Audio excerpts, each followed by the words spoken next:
All right, guys, welcome to the Give It Podcast, the podcast for blurs, for nerds. If you have a fandom, you are most certainly welcome here. As you can see, guys, we have a little bit of an extra crew member with us, but as your host, Black Spartan, of course, the man to my left, to your right. He's done. Okay. Show I got Joe. Joe, how you doing? Let me think. Sorry, your tiny Gendo Akari is really distracting me. I'm just saying, not getting in the robot, Joe Tonello.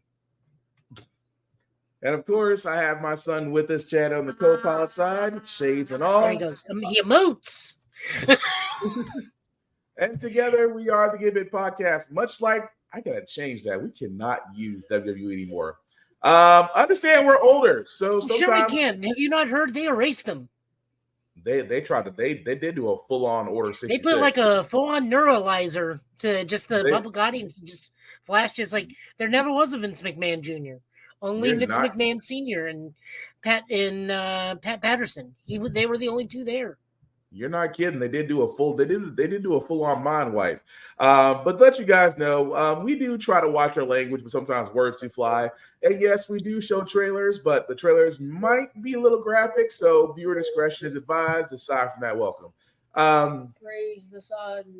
You know where Praise the Sun came Not from? in this game, not in this house, child. It's Elden Ring or bust. Praise the sun. Although I do appreciate the Dark Souls reference, but I'm about to ask if you played Dark Souls, and if you have, how far did you get? But that's a conversation for a whole nother day. But anyway, we do got to start off on some sad news, guys. Just a little bit before our podcast actually got started, it has been widely reported. And this confirmed. man, I mean, he's a legend. He is iconic in all sense and every way. He's got multiple roles that he is known for. But Mr. Carl Weathers, unfortunately, did pass away, died at 76. Like I said, the man has multiple roles. I mean, Dylan from Predator, for a lot of us and me in Joe's age range, Apollo Creed, Happy Gilmore, Arrested Development. He's actually done some voice acting in a few animations. The man himself, like I said before, it's hard to find a bad thing when someone passes away. Nothing but great things can be said about this man, and of course, the Mandalorian, because of his role there. So he was an alternate skin in Mortal Kombat X for Jax. Yeah. So again, guys, he was. So yes, it is a sad day that we had to say goodbye to one of our heroes, but definitely peace and condolences to his families, and may he rest in peace, because that man, like I said, for a lot of our childhoods, he gave us a lot of iconic roles. Toy Story 4. That's very good. I didn't peg you for liking Toy Story 4, but that's okay. Sometimes, Chad, you impress me. You really do sometimes. And yes, Tafari, definitely RIP to a legend. But we definitely want to give that man his flowers, because again, phenomenal actor, incredible human being. But as we move along, guys, in the news area, in Gunn we trust, because James Gunn, like me and Joe have said, we're not sure if this man runs his own Twitter. We're not sure if he has a team that runs his own Twitter. But the one thing you can say beyond a shadow of a doubt, that man is going to give you an answer when he has it. What am I talking about? I'm talking about the next casting for Supergirl. As you can see there, Millie, and forgive me if I mispronounce this last name, Millie Alcock will be playing the iconic role in James Gunn's DCU. For all those that don't remember her, she was actually also in House of the Dragon. She actually played Rhaenyra Targaryen. What's with the hand up? I have a question. Yes. What happened to the other lady who played Supergirl in the She is not part of it. She's not part of it. Oh. Yes, that was Snyderverse. That is, so the answer to that one is very simple. Mm-hmm. She, while very good in her role, she is the Snyderverse Supergirl. Mm-hmm. Oh. Yeah. So unfortunately, that's the reason why she's not being picked. Again, she played a great Supergirl in The Flash, but The Flash itself, many reasons why she may or may not be a part of it. But again, it's no shade on the actress herself. It's just the fact that Gunn is going in a new direction. Again, nothing against this. I mean, I loved her in House of the Dragon. I want to see if she's going to do Supergirl Woman of Tomorrow, because it was a trippy, and me and Joe have reviewed Woman of Tomorrow on here. Interesting comic. Not sure if Gunn's going to follow that or take some liberties with that. But again, great read. If you haven't had a chance to read it, definitely go out there and definitely take a look at it. But Joe, any thoughts on that? I am unaware of who this is, as I am not a Game of Thrones person. Mm-hmm. But I'm more than happy to try and track down anything else she's done in the future and see it. But like side by side, I'm down. She looks like she can be an 18-year-old 21-year-old Kara Zor-El. Yeah. And now, like I said, I've watched her in House of the Dragon. She's great. In Safari, her universe was snapped. Yeah, her universe was definitely snapped because her universe got flashed. Yeah, and I wish I could. And the sad part is, it's that true. Her universe got pretty much 86. Although technically, it's not her fault. It really is not. It's just the fact of,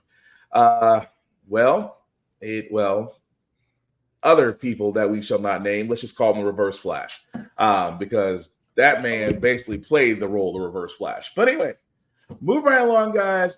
We do have a trailer to start off with, because this. Okay, bear with us, guys. We're having a little bit of technical difficulties. I don't know if they got us or not. I would say don't run it in full screen. Run it in the theater. That is so odd, because the funny part is the testing before we started this was running just fine. I wonder if Chrome decided it was going to crap out on us. Probably. Which I wouldn't be surprised, but Chrome may be trying to crap out on us. But while we're doing that, so while I get this together, so Joe, I know you did have some news about the Thunderbolts. While I'm getting this together, sir, would you mind explaining what's going on with that? Because people are getting concerned. Oh, I thought we were pulling up the article. The Thunderbolts is just going through a bunch of. It's just going through some recasting right now, which is to be expected because people have film agreements. And because of the writer's strike, those agreements cannot be met because of scheduling conflicts. So we are losing out one actress who I believe was Ghost or another character. I'm unsure which one she was. She's the wonderful actress from The Bear. Yeah. He has dropped out, and another actress is taking her spot. We know Steve Yeun dropped out, and he was supposed to be the Sentry, but the role is still undisclosed.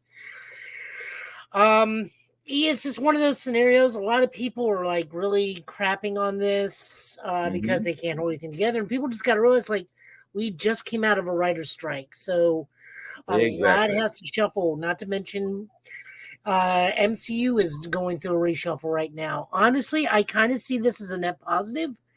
I'm very sad we are seeing an actress go and actors come. But, at the same time, I think Marvel has learned its lesson and is trying to make sure the movies are back to the way they were. Because even Captain America right now, it's already been announced that all the Serpent Society stuff is being cut. So, all the Seth Rollins things that were shot and we've been seeing, those are completely on the cutting room floor now for the upcoming Captain America movie. Because I think they're learning to trim all that excess and get right down to the core story stuff, which I'm all for.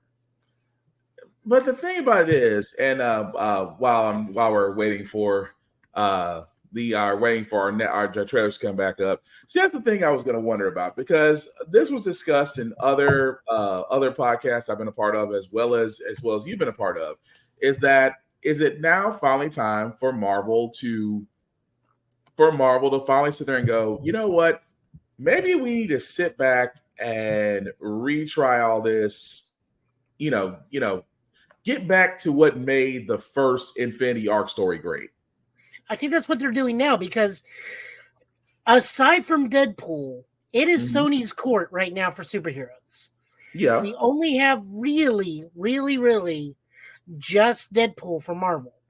So they have a full year to rewrite, recast if need, sit there and go back to the drawing board and go, what's not working about this movie? What is working about this movie?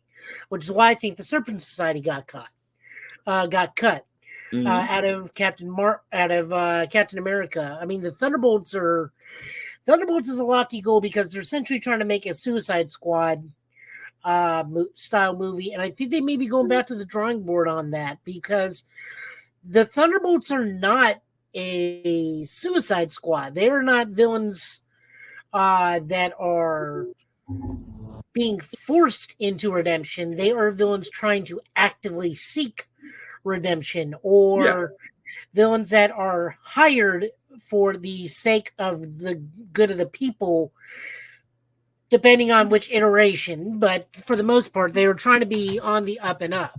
Right. Like, the only time it was actively not on the up and up was the Norman Osborn iteration, with the exception of, like, Beetle and Mockingbird. Sure. But, like, over the course of it, the Thunderbolts have been pretty much people that have bad pasts trying to make good on what they can do now. Yeah, redemption story. I can live with that. Yeah, so, like, I don't know what the story will be going forward. I don't even know if it's going to contain the Sentry or whatnot anymore. But, you know, I think that's what Marvel's taken this year off for, to sit back, identify the problems, cut what they don't need. Because I don't know what the plot for Captain America is, but I guess the Serpent Society was not that integral. It may be like an opening fight sequence that just says, oh, well, the Serpent Society are a thing in New York. Which I was looking forward to seeing Seth Rollins as a part of try saying that 5 times fast. I was looking forward to seeing him as a part of the Serpent Society and actually what his character would be. But I think he was supposed to be King Cobra. That'd been interesting. Okay, so I think we finally got Nav. We had to switch to a different browser instead of Chrome. So let's try this Monkey Man trailer just one more time. Monkey Man. Close your eyes, and you will find yourself. When I was a boy, my mother used to tell me a story of a demon king and his army. They brought fire and terror to the land. Until they faced the protector of the people, the white monkey.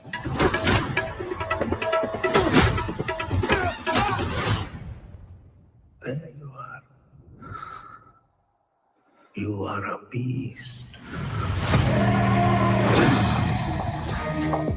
In this city, the rich don't see us as people.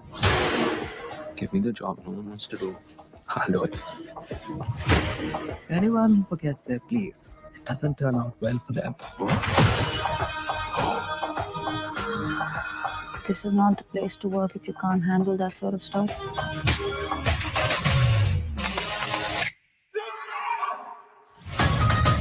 Every day, I've prayed for a way to protect the weak. I've got an answer to every prayer. I call her Nikki. Minaj, big bumper, nice headlights. Let's boogie.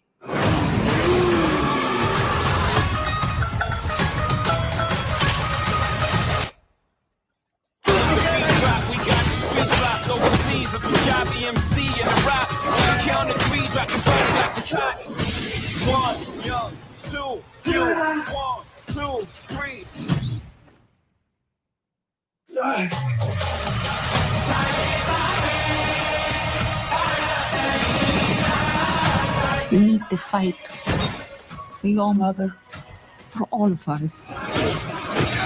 Anger will not quiet your soul, my son.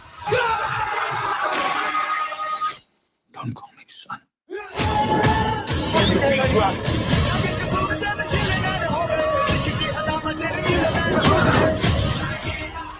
It's time to remember who you are. But only love kills more when will they learn.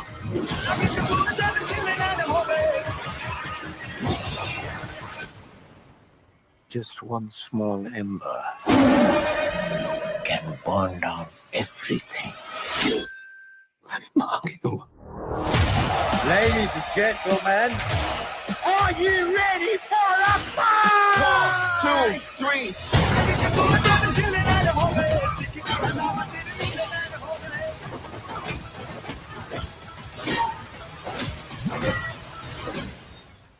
Yeah.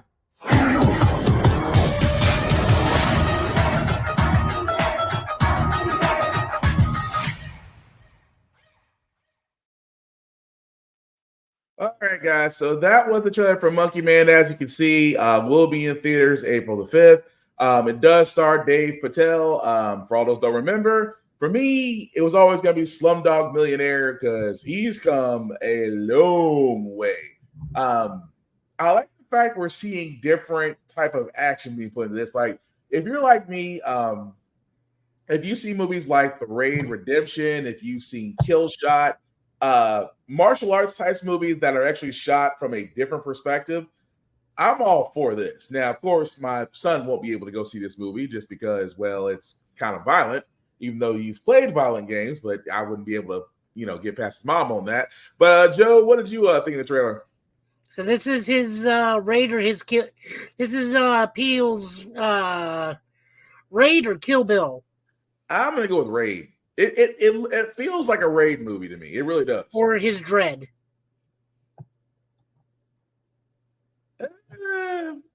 I guess Dread without guns.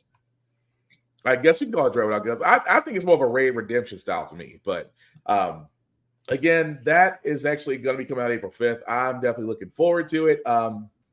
Let us know. I'm going to be completely honest with you. The next trailer is what I thought he was talking about when he says Monkey Man, because there's only one Monkey Man to me.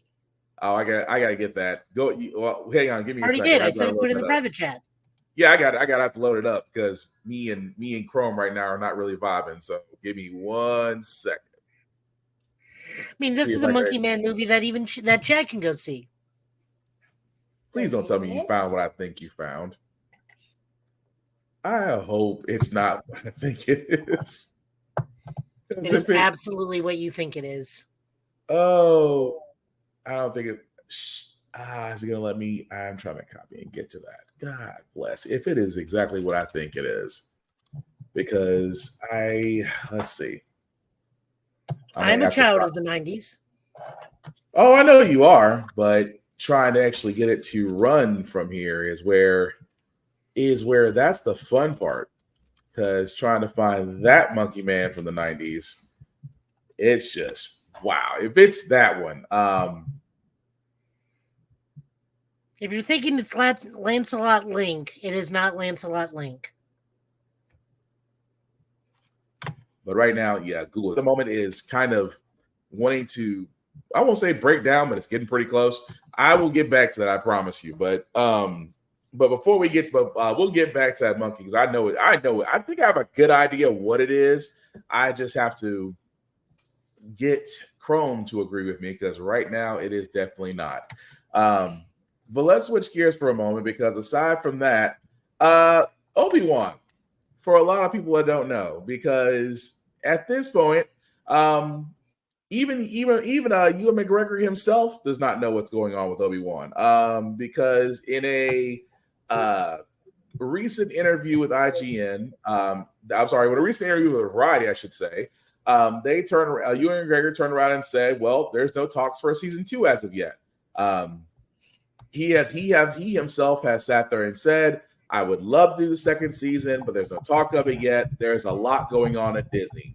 Now, do not get me wrong. We loved when Obi-Wan came out. We loved that we got to see the iconic scene between Obi-Wan and Anakin. We love the fact that Christopher Haydenson was able to get his, I won't even say his redemption. I'm just glad to see that man get his props, really and truly. Now, that man's been getting his flowers ever since Lucas went away. Yeah. So I'm like, you know what? I love the fact that, when it comes down to it, they are going to have a season 2. Let's just be honest. Season 2. There's a lot of space. If you think about it, if you go by the books, if you go by the books and you go by the time that he's in the desert and he's being trained by Qui-Gon, there's a story that can be told there. And at the time, he's still looking over the boy. So, I mean, he's still looking over Luke. So there is a story that can be done there. I mean, there's a lot of lore. There's a lot of things that can be said at that point, is what I'm saying. So if they do a season 2, it's great. I just hope it's done properly. But Joe, you think there's nothing there? It's not that there's nothing there. It's just that I think they're slow. They're starting to get the idea of they're mining the trilogy. They're mining the Skywalker saga too much, and they need to extend elsewhere. Okay. Which is why we're getting other series that have nothing to do with the Skywalker stuff. I mean, it's still within the timeline, but they are starting to stray further and further away from the path of Skywalker. Well, to an extent, yes. I mean, because I know a lot of people did not like Andor. I still have to give it a fair watch. A lot of people actually loved Andor and hated Obi-Wan. We are just the outliers. See, that's the part I don't get. How did you? I mean, I wanted to ask somebody, but everybody in my circle was like, "Oh, I loved Obi-Wan," but you hear some people say, "I hated it." What were you? And I asked them, and they goes, "It's adventures in babysitting." But what were you expecting? Well, I think they just were like. And I think what was some of the complaints on this one? It's like, it's a very cliche story. The Inquisitor stuff they didn't want in there. They thought the fact that the whole Leia stuff was unneeded. Oh, that's just nitpicking. Like they were just like, Leia should only been in 2 episodes, and it should have been the rest of like a cat and mouse game between Obi-Wan and Anakin, rather than Leia being a focal point the whole time. See, that's the part that grinds my gears. It's like, wait, so you didn't like nobody liked Leia that showed herself from a. No. I think it's not that they didn't like the actress or anything. It's just that they felt that Leia took up more plot in the Obi-Wan series than Obi-Wan himself was the chief thing.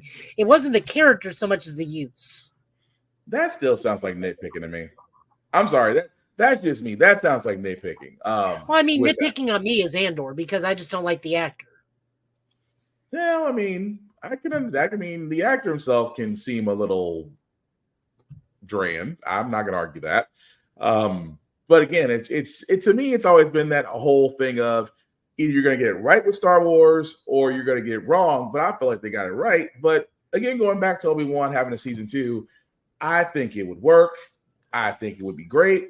I just accepted the fact in life you're just not going to please anybody. But it's also that he can't run into his main protagonist ever in that series, because we know for a fact he does not meet up with Darth Maul until Rebels, right, when they're both old broken men. So you cannot have another clash with Maul because Maul has no idea where Obi-Wan is. That's been established.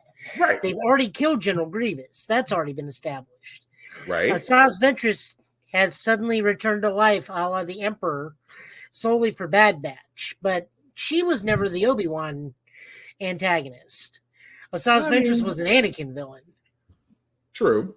But still, I mean, it could still, I mean, like I said, a season 2 is still possible. Guys, let us know in the comments what you think about that. Because right now we are, and forgive us if we're kind of lagging at the moment. Like I said, internet issues kind of messed up our whole setup, but we're still going to plug it along. But I know one movie that everybody should be agreeing with, and if you hate on this movie, then I think there's just something wrong with you. Ghostbusters Frozen Empire did come out with a new trailer, and thanks to Joe, we have actually, I mean, there's 2 versions out there, guys, for all those that don't know. There is a US trailer and there's a national trailer. What we're going to be playing is the international trailer because it does have a little bit more context to it than the American trailer. But Joe, anything you want to say about Frozen Empire as far as what we'll see here before we play it? I am very excited that they're bringing more comic book tech over into the movies. Nice. What about you, Quad Mouse? I don't know. You don't like Ghostbusters. You don't wait, say what? I just like Ghostbusters. You like Ghostbusters. Did you like Afterlife? Yes. Okay, okay, well, real quick, what do you like about Afterlife? The fact that I got to see the dead guy. You got to see the dead guy. Which dead guy? The only guy that was dead. You mean Spangler? Egon. It's called Ghostbusters, Chad. There are multiple dead people in this film. I think what I think what he's trying to get to is Spangler. Okay, so you want to see Spangler. There's nothing wrong with that. It's okay to say you want to see Spangler. It's okay to say that. I mean, we can sit and talk the real Ghostbusters all you want. Or extreme Ghostbusters, even though that may actually be too terrifying for you. Oh, he watches Five Nights at Freddy's, and that'll be fine. That's nothing compared to some of the stuff in Extreme Ghostbusters. Remember, we did have a Hellraiser episode. Nah, we've seen that too. But before we get too far away from it, guys, here's the trailer for Frozen Empire. What is it? The better question is, what's inside of it? An army of ghosts. We've all had experiences and encounters with the unknown and the unexplainable. Here, we pay top dollar for your possessed possessions. Now this is very, very interesting. Have it for 40. I've never seen anything like this at all. 60.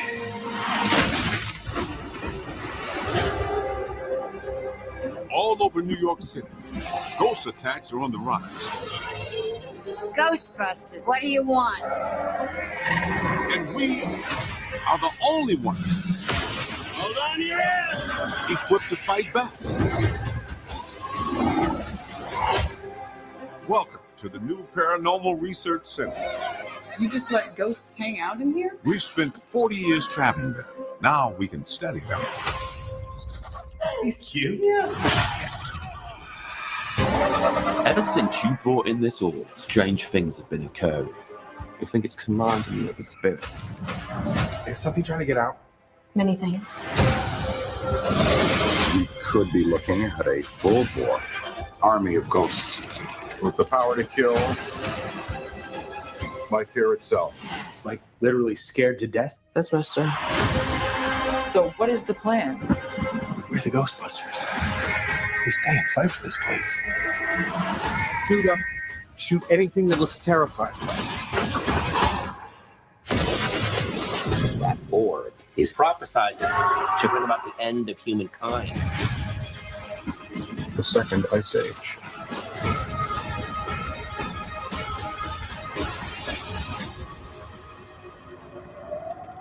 Get away from her!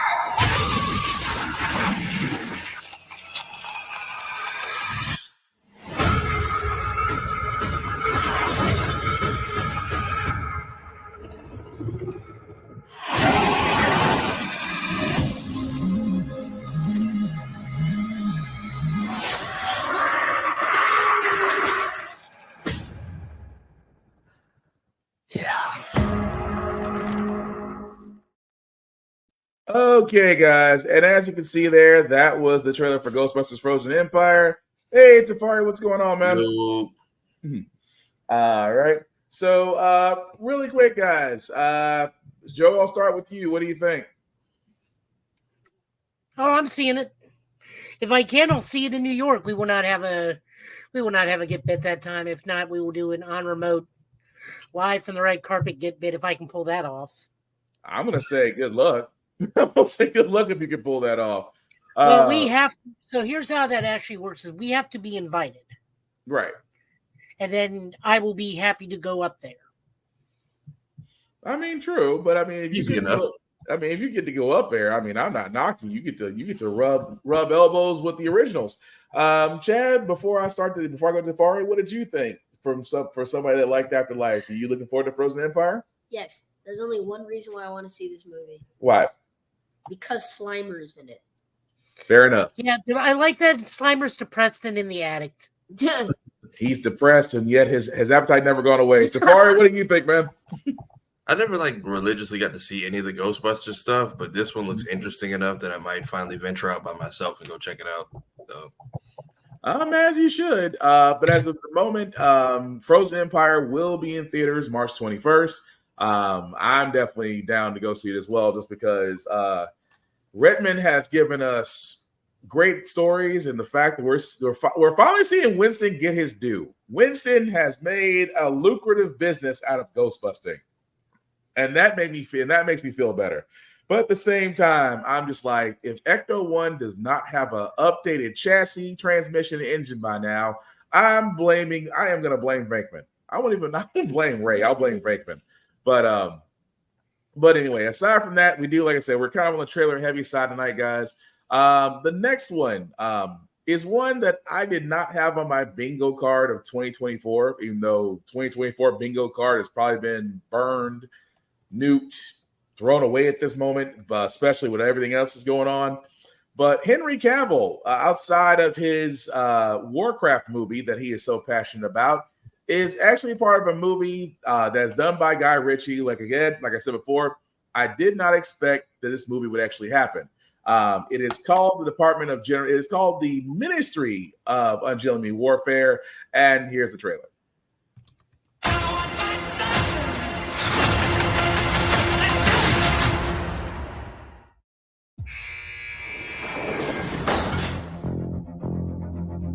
Gus March Phillips, I have a mission I want you to lead. Thank you, Sergeant. What's the plan? To neutralize the German U-boats in the North Atlantic. We're losing the war. Hitler is not playing by the rules, so neither are we. We both know that I'm not very popular with the administration. The reason they find you unattractive is the very reason I find you attractive. If I'm to do this, I'll need my own team. You won't like them. They're all... No!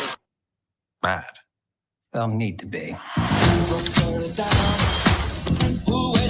This is an unsanctioned, unauthorized mission.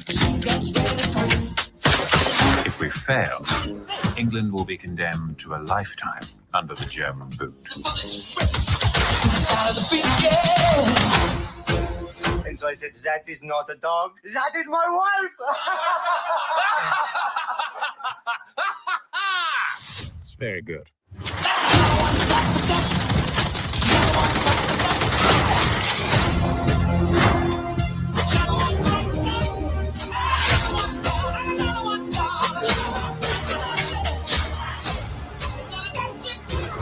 You and your operation are reckless. Abort this mission now. Hello, can't hear you. Please do off.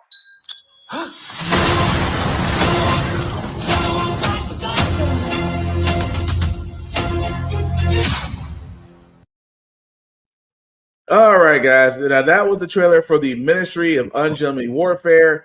If you're wondering why you feel like it's Inglourious Bastards, that's the vibe I was getting. That's basically what it is. It's just British Inglourious Bastards.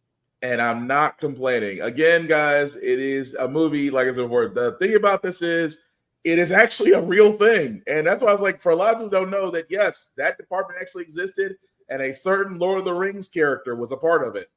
To the point to where he... Yeah, go ahead. No, go ahead. We'll get to what I was saying because it only tangentially connects to this. Yeah, but no, it actually is a Lord of the Rings character that did actually tell Mr. Jackson about how a man sounds when he's stabbed, because well, he's kind of done it. So again, that was interesting as all get out. I think we're all on the same board that yes, it's the Inglourious Bastards feel, but I want to watch it. I really do. But guys, anything else you want to add to that?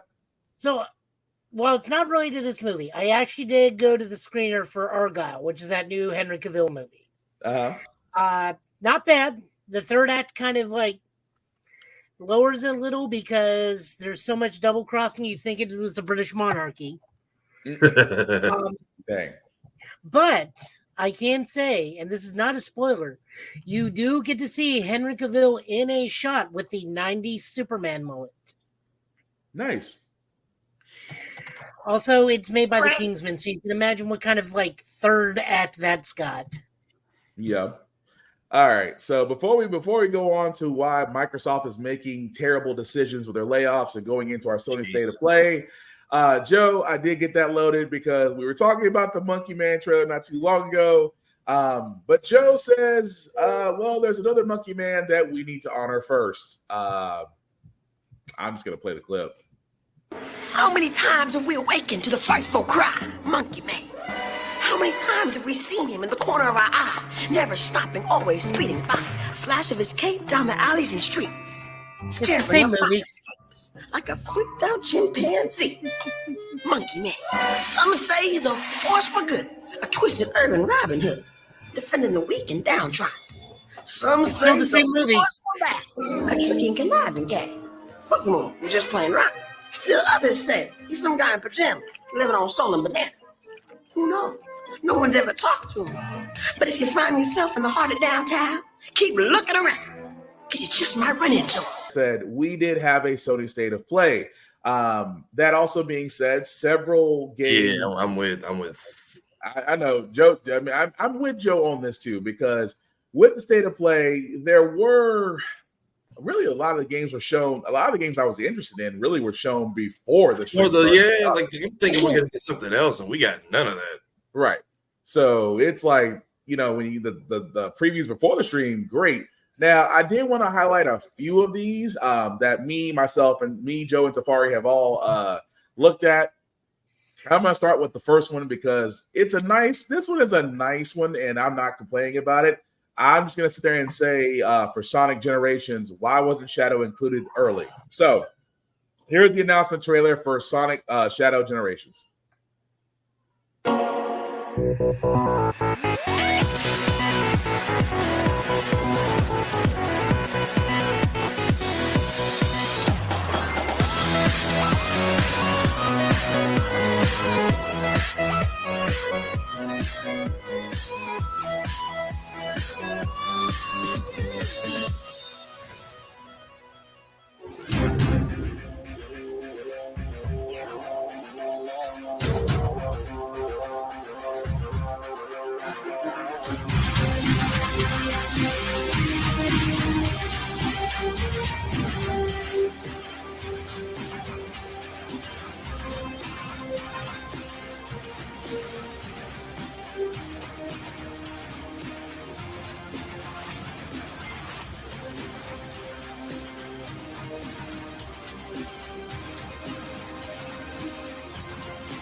Now, as you can see, guys, that's Sonic Shadow Generations coming out this fall.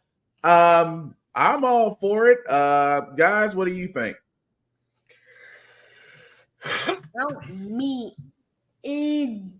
Yeah, I know you would like it. I want to see Mini Shadow. That's all you're gonna say, Tafari?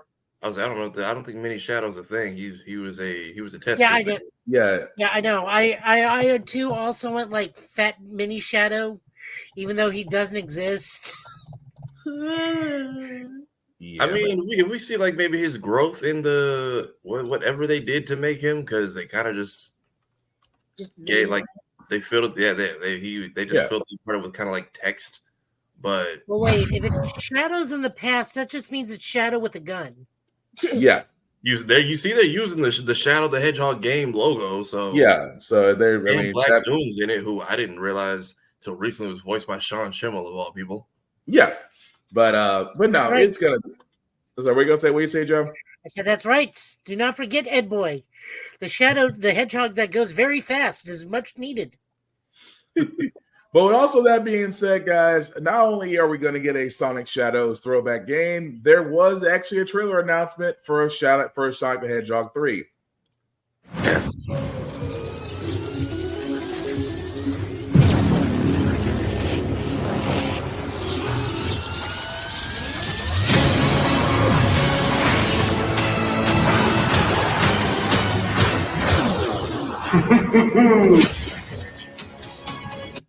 And as you can see there, guys, it looks like we are set for a December 2024. So Christmas time, I'm not complaining, as well as Jim Carrey, for all those that are wondering. has been confirmed to come back for Sonic 3 because I'm going to be honest, I can't see anybody else being Dr. Robotnik except him. I can't see it. But I just love Jim Carrey as Dr. Eggman. He's so I think that's like one of the few roles like Jim Carrey likes doing nowadays that he'll come back to on a continuous basis. Yeah. And I can, and honestly, I can see that. For me, it's like I mean, he does it. How he plays Eggman is exactly how I imagine he would play it. How I imagine Eggman would be. So I'm definitely not complaining about that. As well as with the game, just because at first I saw some Dreamcast levels in Sonic, I was like, oh yeah. wow. That brings me back a little bit because I was like, I haven't seen that since the old days of a system that was beyond. That was, I missed gone too soon. I missed the Dreamcast. That was a system that really should have. Wait, the Sega Dreamcast? Yes, before your time, actually. I think, yeah, the Dreamcast came out before you're born. I think I'll have to show you that. Sitting over here in the corner right now. I couldn't tell you where mine was. I couldn't tell you where mine was. If it can play Project Justice, then it's one of the good Dreamcasts. It can play a lot of games. It won't play Sonic Adventure. I don't know why. I think the laser needs to be replaced. That stinks. But again, guys, with the game and the trailer, game and movie coming out, that's great. Another one I wanted to highlight was Silent Hill because before we get to Silent Hill, have we seen the fan campaign that everybody apparently wants Hayden Christensen for Shadow? No. Wait, what? That is like it's like a large thing right now. Like everybody keeps saying, especially after hearing the laugh, everybody's saying basically they want like movie 3 Anakin as Shadow the Hedgehog for the antagonist of this movie. And they just confirmed pretty much all of the cast is returning. I don't have a good feeling for Tails. Oh, that is. I just want to see Preston Place. And I'm thinking, and now I'd they be have down for that, but then I have a bad feeling for Tails. That is interesting. I didn't think about that. I didn't think about that part until you brought it up. Wait, why a bad feeling for Tails? Because it's Tails. Because it's Tails. The simply reason he's Tails. Because it's Tails. I'm just saying because Tails is a youngling. Oh, petty. I will say, I mean, if they do the full story, one of them's not going to make it in this movie. If we do full on flashbacks, yeah, that is true. That's what we need. Who's playing Maria? Dot. And honestly, if Jim Carrey wasn't returning, I was like, the only way they could sub him out is if they swap in his granddad with Ivo Robotnik, which I didn't realize like how violent that last monologue was until they like animated it for Sonic X. Yeah. Oh, it was questionable, sir. But yeah, I did not realize if Hayden Christensen is the voice of Shadow, that's wow. You get movie 3 Vader basically for the entire film, and then I wouldn't be complaining. I mean, he could actually play. He really actually could. That's the part of me is like Hayden Christensen, but I'm like, well, evil Hayden Christensen for 2 hours, I could maybe do it. He can definitely do it. And then Paramount Plus is new promos with Knuckles in it, so I think that show was getting a surprise drop soon. Which I actually need to go finish Sonic Prime because that's on my back burner. You are trying to go for platinum on all those, and my hat's off to you. It's a really good show. It's one of those things like you can tell. Okay, this isn't gonna last. There's clearly an end point, and I think this is the last season, but I have not complained so far. I finished it and it was pretty good. No, 2 votes up. I need to get back in my backlog. I'm trying. I was gonna get in my backlog. Do we know if that's like is that basically like Sonic Generations plus Shadow, or is it like a whole new game? Because Sonic Generations is on my Xbox catalog, and I just haven't gotten to it. And if that's what this is, I can wait. Sonic Generations is more of a recapping. I continuation, and they're adding Shadow levels in it. Yeah. Is it a deal? Like I was wondering, was it going to be a DLC or just a brand new game? It's a brand new game. Oh, it looks like he's going to get at least his own story mode. Yeah. Because the fact that we're going back to SA2 all the way up to Black Doom, we're at least covering his whole thing. That's interesting. Yeah, I feel like it's a continuation. It might be, but We'll find out come Christmas. But what you can find out, which again, if you're a Silent Hill fan, I got a love-hate relationship with Silent Hill because you gave a great original game and then you kind of got crappy afterwards. So apparently wishes must have been granted because there is a Silent Hill game if you have a PS5 that you can play right now. It is called Silent Hill: A Short Message, and here's a trailer.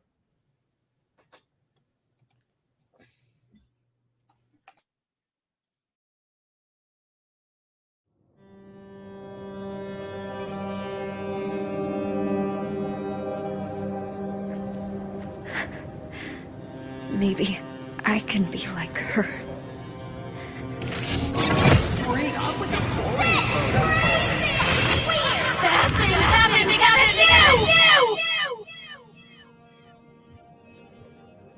Here goes.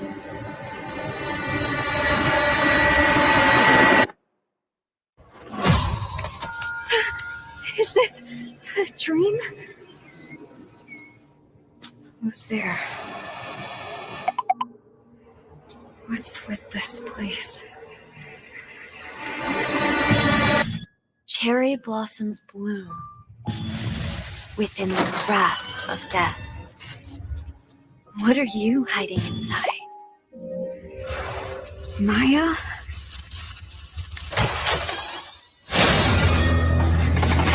What the fuck?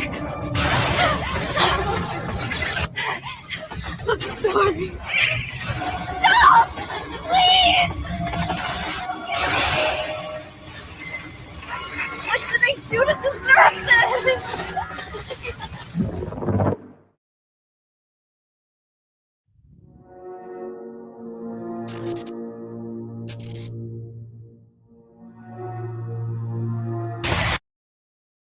Now that, guys, was Silent Hill: The Short Message. Again, this is not a demo. Let me stress this very heavily, which is why I want to give Konami credit for this.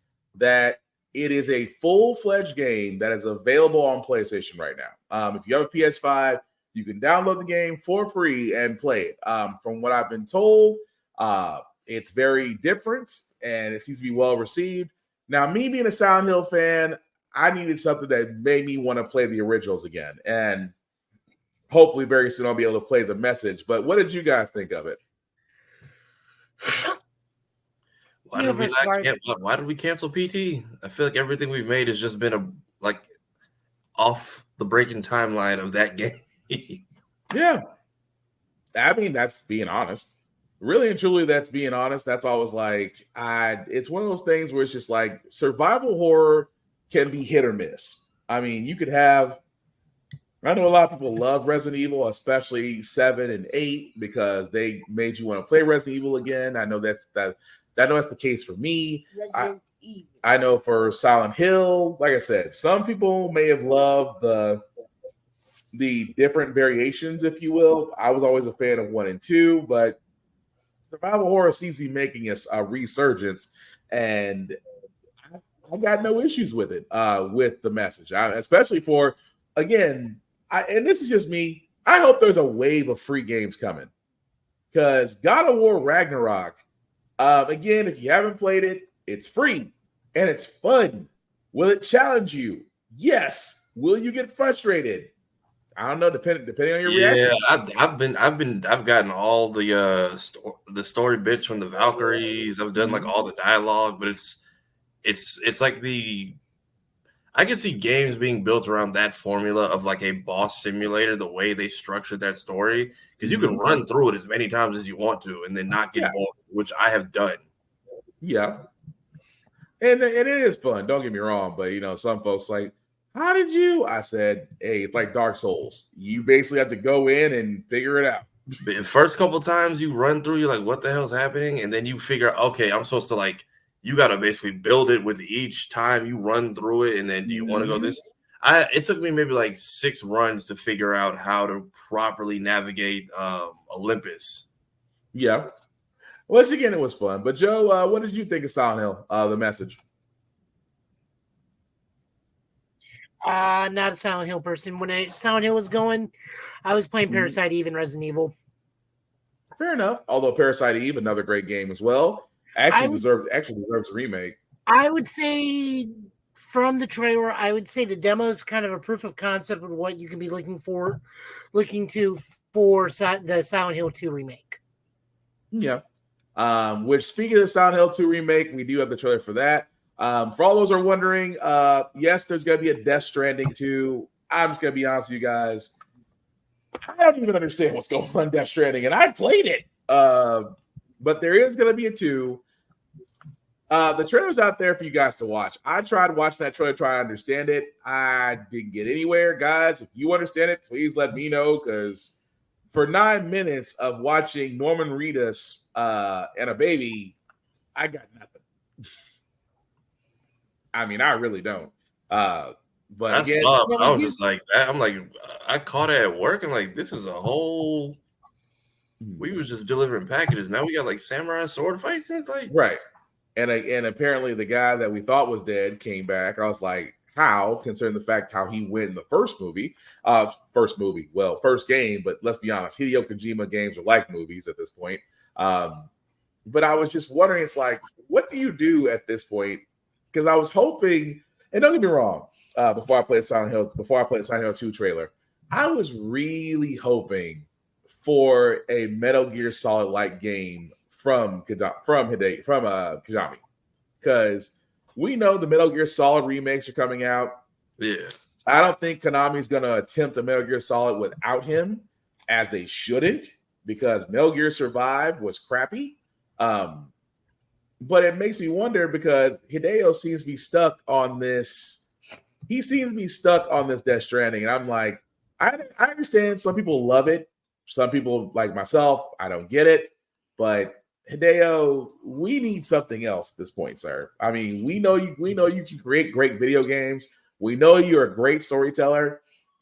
You're joining up with Jordan Peele on your next game, so I would hope for some information. I know this state of play, we weren't actually going to get that, but something, a teaser, a trailer, the word nope. I'm happy with something, but so it's interesting we're talking about that, because it's confirmed that Xbox is getting that horror game. Uh-huh. And then recently it was announced that Kojima's working on a stealth tactical game for PlayStation. Uh-huh.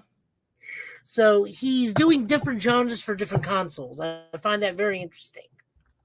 But the thing about it is, it's like his next one has to be knock out the park. Has to be. Well, I mean, I can trust him with the Metal Gear style game. It just won't be called Metal Gear. Metal Slug? No, can't use that one. That's SNK.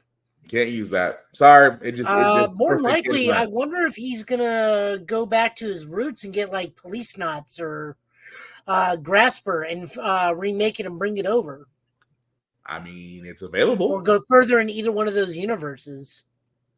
I can see that. It is available though. But anyway, let me play this trailer before we go down the road. Here's these other games came out. The other games are talked about: Helldivers 2, Stellar Blade, Foam Stars, Dave the Diver, V Rising, Judas, Rise of the Ronin. I'm sorry, go ahead.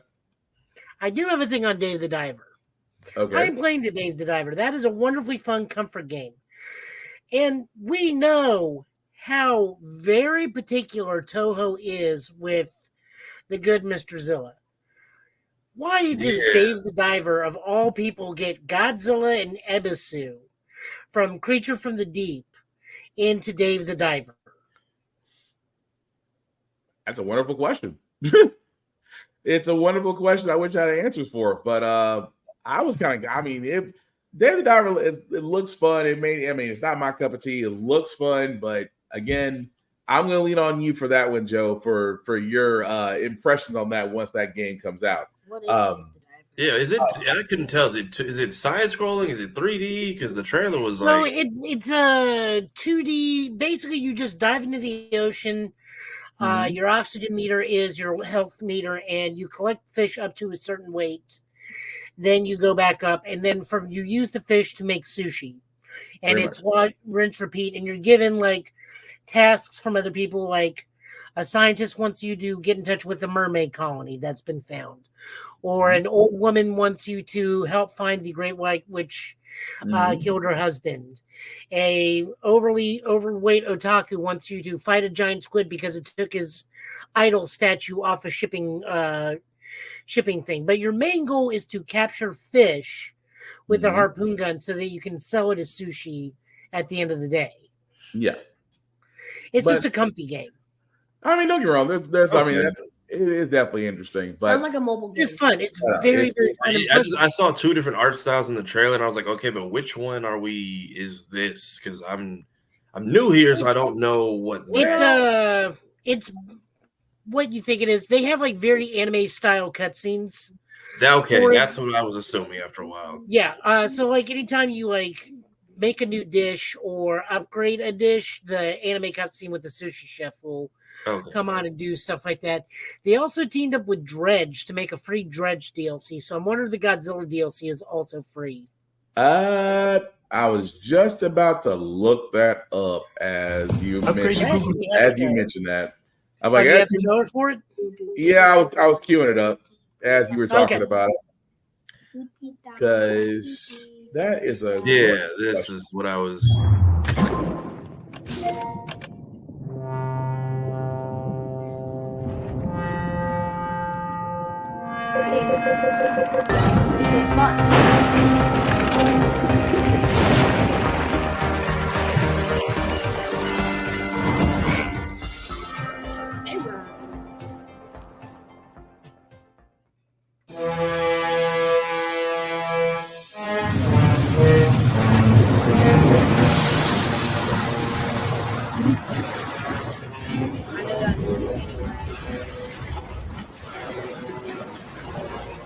It's not in just any Godzilla. It's Millennium Burning Godzilla. And he's fighting Ebisu, which is like the lame monster kaiju. Yes, I was looking at. I was trying to find information if it was free or not, but I couldn't find anything. But yeah, it looks like that's coming May of 2024 for that. Was that Sharktopus? So like I said, there is a free DLC where it teams up with the Eldritch horror fishing game Dredge. Mm-hmm. So that's where that comes from. The Sharktopus. Gotcha. Okay. But also the other games, guys, that were coming out. I mean, their trailers are out there for you guys to see. Unfortunately, due to time constraints, we're just not going to be able to get to them. Judas, Rise of the Ronin. Of course, I did mention Death Stranding, The Rising. Overall, guys, really quickly, did you believe the state of play really didn't give us exactly? Oh, and also they did mention Final Fantasy Rebirth, but didn't really give a lot of information. Yeah, we got it during the pre-show, but we got nothing during. And then Foam Stars is what? The Power World version of Splatoon? Pretty much. So, a lot of people are making that comparison, and I don't understand how that's a negative because Splatoon is widely loved. Yeah, it's not that it's a negative. I'm not defending Foam Stars, but when someone says it's just Splatoon's, like that's not a negative connotation. Yeah, Splatoon is a good game. I've played it.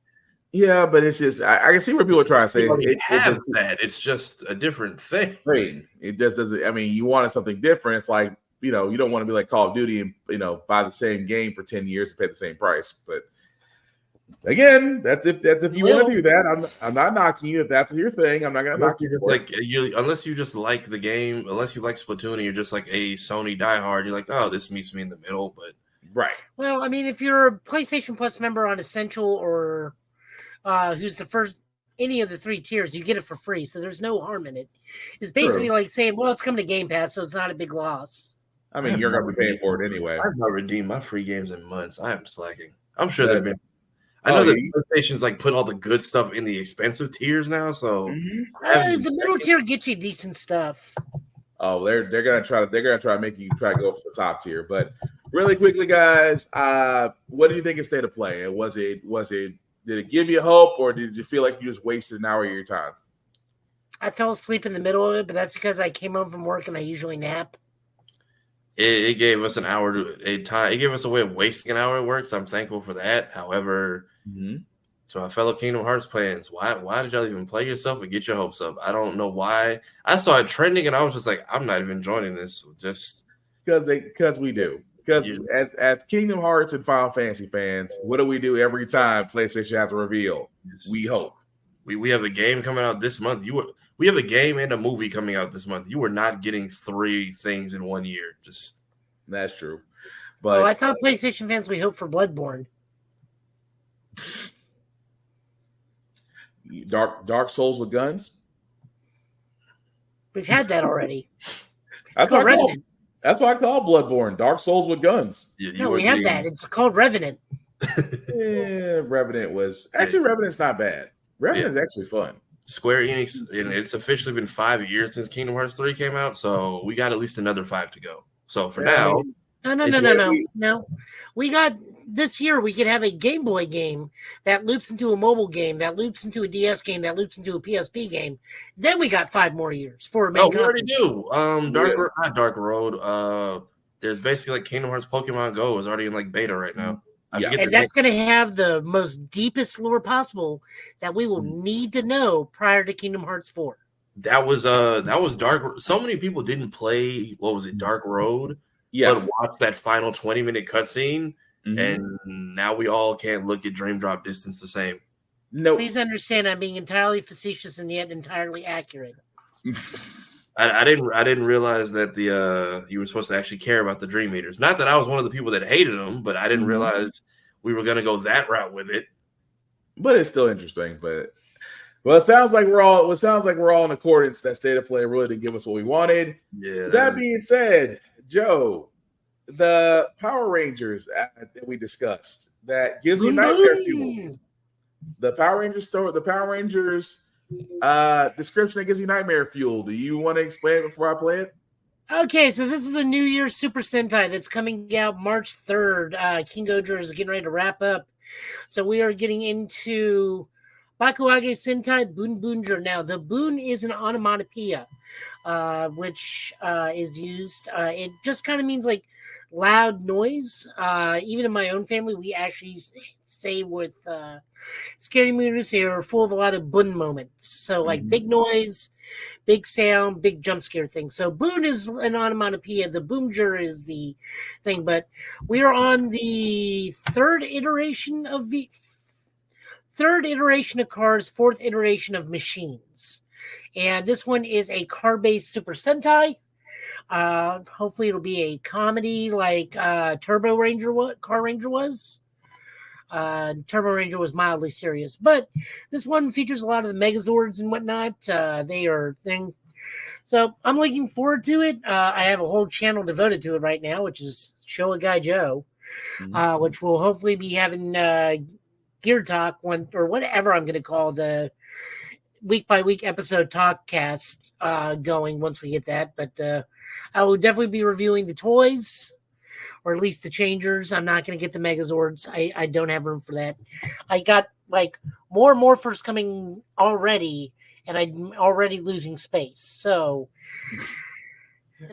there will not be giant robots. Giant robots are over there with Defense Sword and Menace Sword. All right, so let's actually give this a look. I'm willing to risk it. Maybe if that sound. 誕生する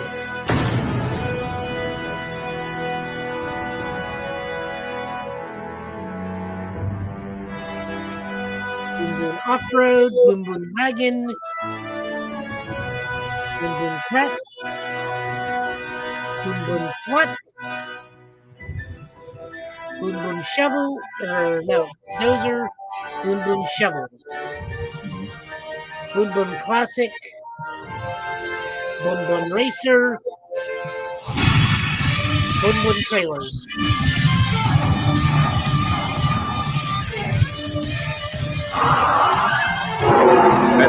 That face.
Okay, I'm gonna be honest. It just occurred to me as I watched this. Power Rangers and the Fast and the Furious have a thing in common. They really have a thing in common. Don't get me wrong. I'm sorry, Joe. I can't get past the helmet. Like, how do you see? Exactly. How? I'm sorry. The helmet a rim? Yes. All the helmets are different rims. Just I'm not against it. Like I said, I get the whole idea and the premise. I can't get past the how can you I'm sorry. Go ahead, Joe. I'm sorry. Well, here's what everyone's forgetting is Power Rangers is essentially over right now in America. Super Sentai does not have to worry about it being adapted, so they have free reign to do whatever they want. Fair for a good chunk. So they are going balls to the wall on this one. We have really weird helmets. We got Kingdom Hearts shoes, wheels growing out of their backs. We're not getting this anytime soon. We're not getting this in America. So I'm all for it. I'm gonna lead on you on that one. I just can't get past the helmet. I can't. I just hope it doesn't get dubbed. It is dubbed. It probably will be dubbed. Joe's it will not be dubbed. It'll be subtitled. And if it does come to America, that they will make it into an English thing. Some diehard fan will abridge it. Yeah, I mean, don't get me wrong. There's a fandom for everything, especially with they're still trying to come up with their own Americanized Super Sentai. That's the original, so that's going to be it was called Tattooed Teenage Alien Fighters from Beverly Hills. Oh, that travesty. What? Hey, I mean, Super Robot Monkey Team Hyperforce Go was not bad at all. It just got was an homage to the old like Super Robo cartoons. That was very well done. I have to find that just because that deserves context. Go ahead, Chad needs to, or Chad, you want to? You can teach Chad Gaelic mythology with Mystic Knights of Tir na Nog. Oh dear God, we'd be all night. I mean, that was, or he could see. This show was great. It was just on that channel that people were not paying extra cable packages for. Right? Do you mean the USA Network? Yes, that too. But I also mean too. FedEx, which was then killed to make Disney XD. Oh dear God! Or we could. Hang on. What are some of the other things? But between that and Dragon Ball Sparking, I'm more entertained by all of Japan than whatever the state of play was, because the pre-show was better. Sparking has 165 characters, and only 24 of them are Goku and Vegeta. So, before we get to our comic pulls, we do have one last trailer. This trailer is basically for Ultimate X-Men issue 1. Joe, you want to get some context on this before we play it? Yeah, so this is taking the same place as the same universe as Ultimate Spider-Man. The X-Men now are going to be Japanese focused because the artist and writer is famed writer-artist Peach Momoko, who does... Just go look at a splash page for her. You'll see what I'm talking about. This is centering around Armor and Storm's protege, May Storm. Mm-hmm. Different universe. No one has been gender flipped. No one has been race swapped. It has been made very clear this is taking place in Japan. The Storm-based character is legit Storm's protege because they have the same power set. Mm-hmm. She just happens to be a little Japanese girl. This is not, again, let me reiterate, this is not taking the place of Storm. This is Storm's protege, sidekick, legacy character. No one's getting erased. I think no one will ever take Storm's place. But here's the trailer. Here's the trailer for Ultimate X-Men issue 1. Well, at least not in my mom's heart. Nobody can take that place.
All I can sit there and say is, if we're doing Susano powers, I was going to say, is that a Susanoo?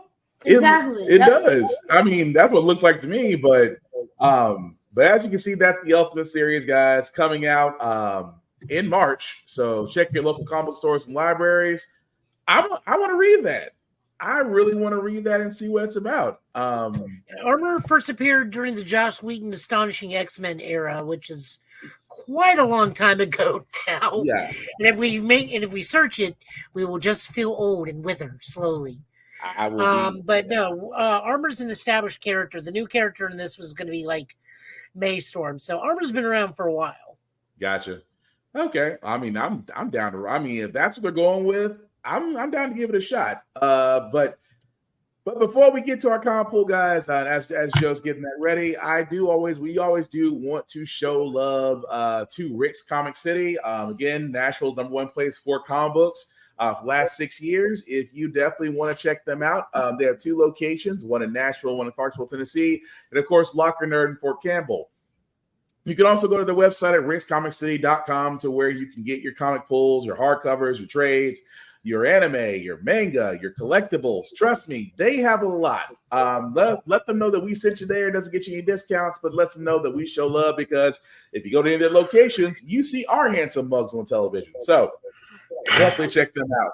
If you are not in the Middle Tennessee area, please support your local comic book stores. Shop local, shop small. You will be surprised what you find at these places. I know Barnes & Noble and Amazon have all these great places, but there's just something about going to a comic book store to where it's an experience, to where you can find things, to where you can add to your pull boxes. Trust me, you will not be disappointed. And also libraries, really quickly, boys and girls, read the banned books. Me and Joe talk about this all the time, because in the world that's going on today, books are being kept from you. Read the banned books, not just comic books and mangas, but read the literature, read the nonfiction. There are so many stories out there that you guys can find at the hands of your fingertips, and library cards still under $1. So kids, read the banned books. That's all we say. Support your local libraries, support your local comic book stores. And if you're in the Middle Tennessee area, support Rick's Comic City. So, Joe, I do see you're ready, sir, so I'll go ahead and give it to you. It's worth it. I got a Vegeta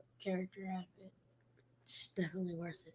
You got a Vegeta character? Yeah. Oh, that's right. You did get a Vegeta character. I got Vegeta Blue. That's exactly right. Definitely worth it. You're right. You did get a Vegeta. You did get a Vegeta character out of that. Okay.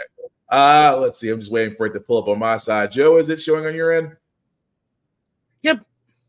Okay. It might be the system. I hope it's not, because right now she's being very finicky. Tafari, can you see it? Yeah, the Green Lantern picture. Okay, so it's just on my side. Well, Joe, if you can see it, go ahead and run with it. Yeah, you guys have been streaming fine all the entire show. All right, Whatever you so put in the middle has been. It's on my end, but go ahead, Joe, if you can see it.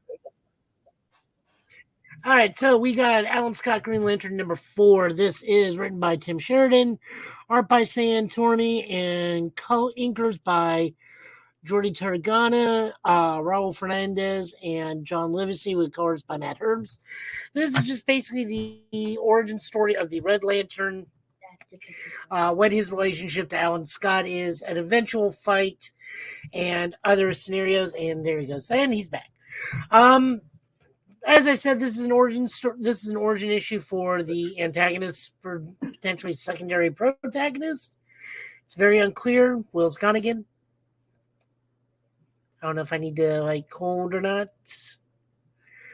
I enjoy the book. It's an interesting concept to see what life is like for a Russian soldier, especially one who is gay, and in a relationship with another man of military service while they are actively at war, because I believe the Red Lantern was a spy for the Russian military.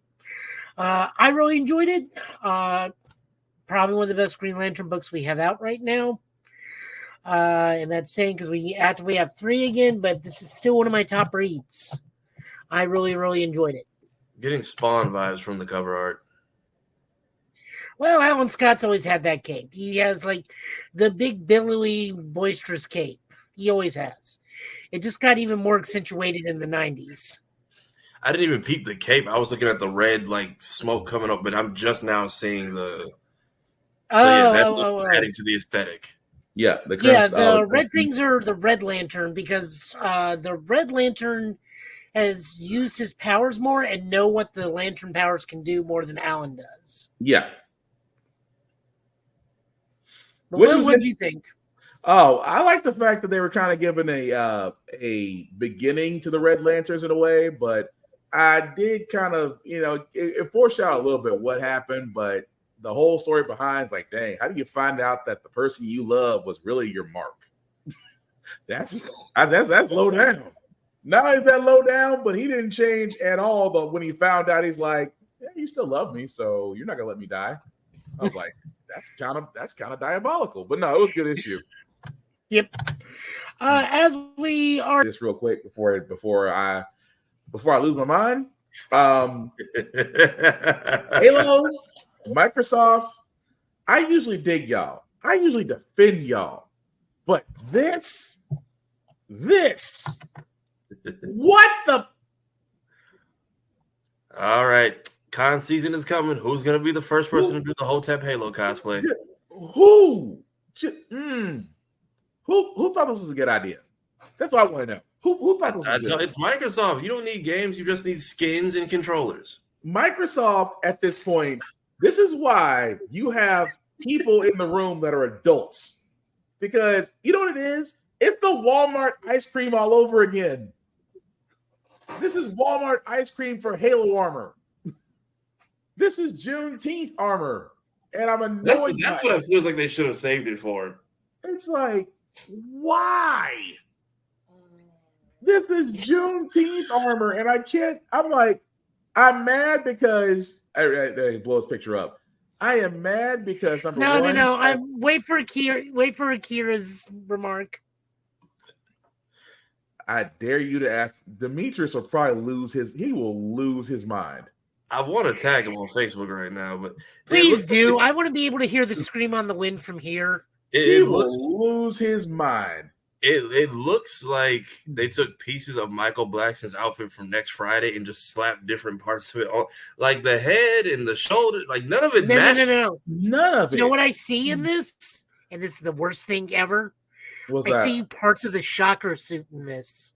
Yes. Yeah. Yep. I'm not even gonna disagree with you.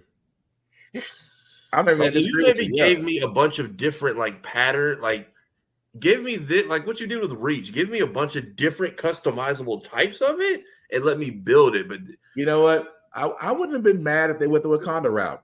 Made it that style. I wouldn't have been mad at you. Or even give us a Black Panther suit.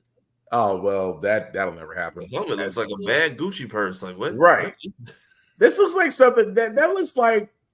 Oh, that it's good and It's terrible. like you see something in a Korean black market. Yes.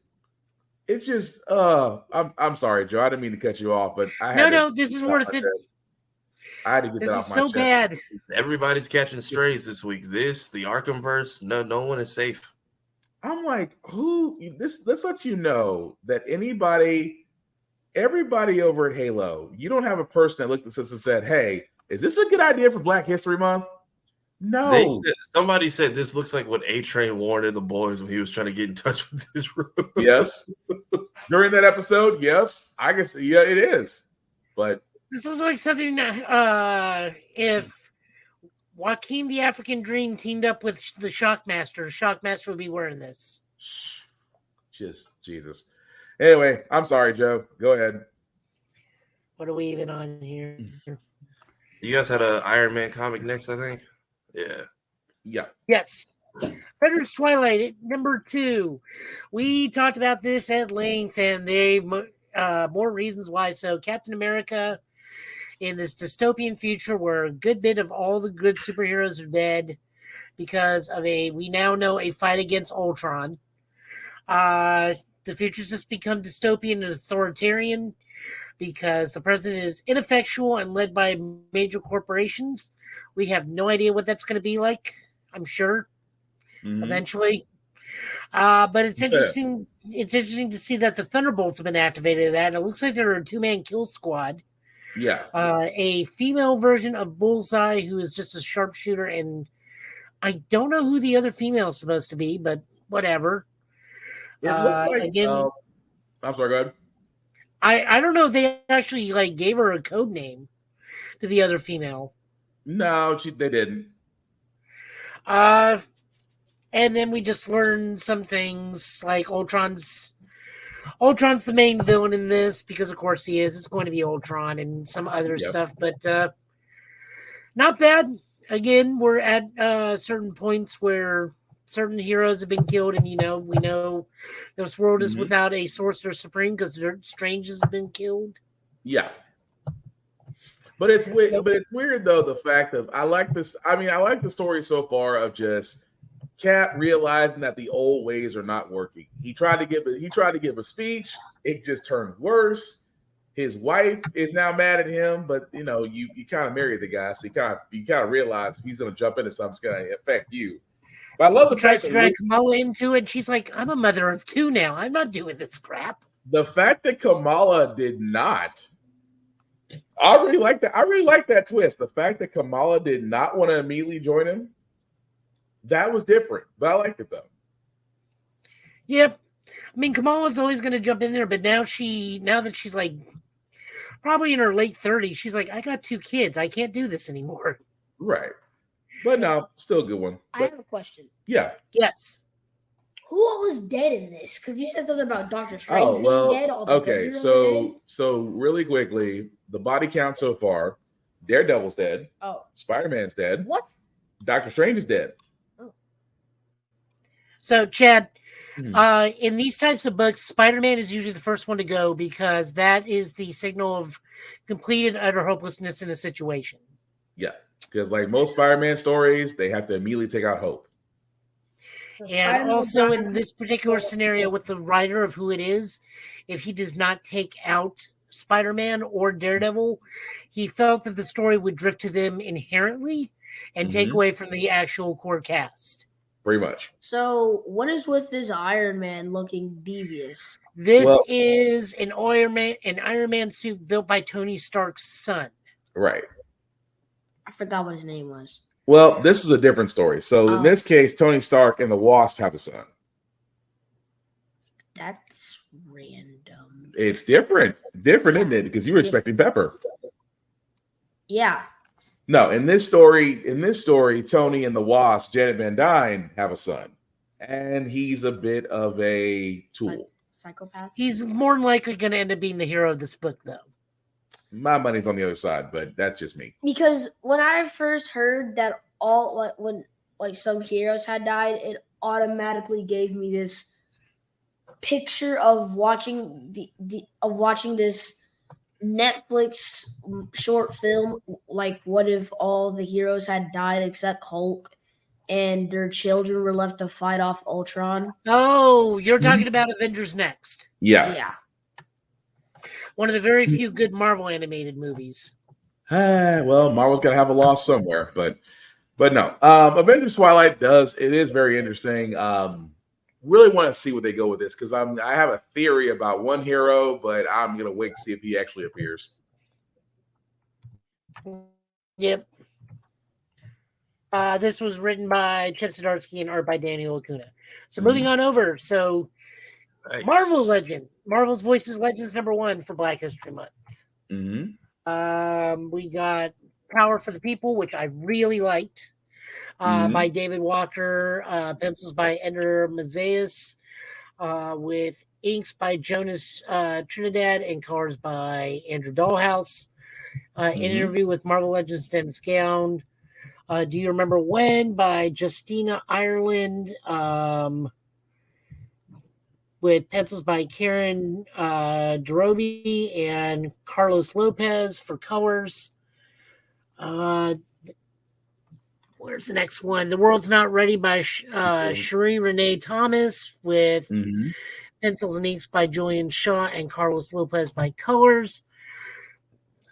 Spotlight Marvel artist is Angelique Roche, and Deathlock Demolished by Ezra Clayton Daniels, and pencils by Sean Damian Hill, with ink and colors by Oren Jr. and colors by S. Pinkerton. I'll be honest, the only thing I didn't like about this book was Deathlock, and that's just because you just don't see him enough that you can become attached to this character anymore. I feel like his last resurgence was in Agents of S.H.I.E.L.D. with the guy from Angel. Wasn't that the same actor? Yeah, that's the same guy. That's the same guy. Like, everybody else was great. Like, the highlights in this to me was, and these are all taking place within Marvel continuity to an extent, save for maybe the Black Panther one. But the one with Isaiah was fantastic. Oh, the one with Black Panther was fantastic. Just hands down great. Yeah. But like I said, the standout was easily Patriot, because he's trying to figure out what he's fighting for while fighting crossbows at the same time. But the beauty part about this is, and I agree, Voices Legends issue 1 for 2024. I like, and I hate to say this as a DC fan, I like this more than DC Power because the stories here are very different from DC Power.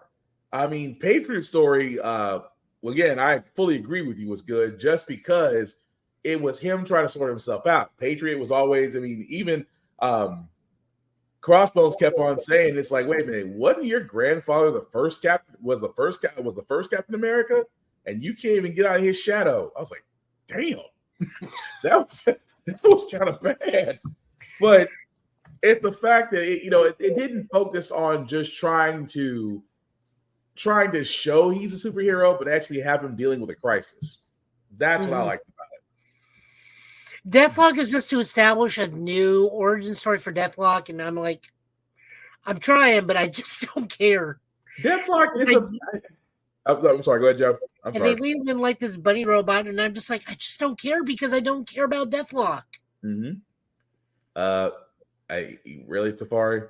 If he's around, we'll know. Julius, I tagged him in Julius. He just said it's giving A-Train. I can see Hellspawn now. If he's up like I think he is right now. That's a whole reply TikTok for him, and I'm sure it would be hilarious.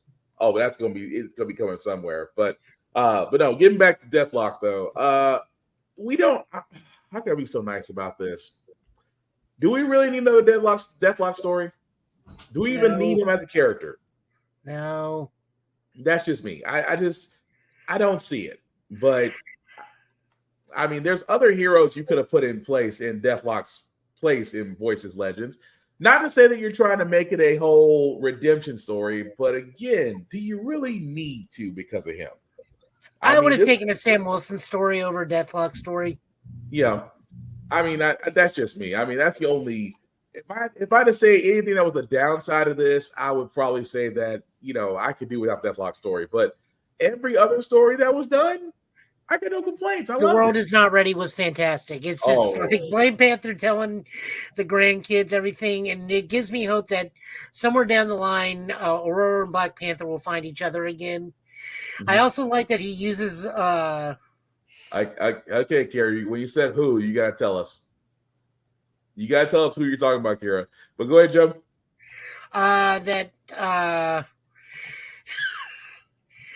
Storm is known to her grandkids as Grandma Blue, and that just immediately settles them down. Yeah, because who's gonna argue with Grandma? Wait, so is this like Black Panther and Storm were married? Well, this is taking in the continuity of like these are called compilation books. So with these compilation books, Chad, Deathlock. They usually tell certain stories regarding certain characters, and in this case, it's not tied to anything, but it's more of a what if situation. Because they bring up everything like he says, like me and your grandma got divorced. Yeah. Eventually, we got back together once things settled down. Yeah. That old school.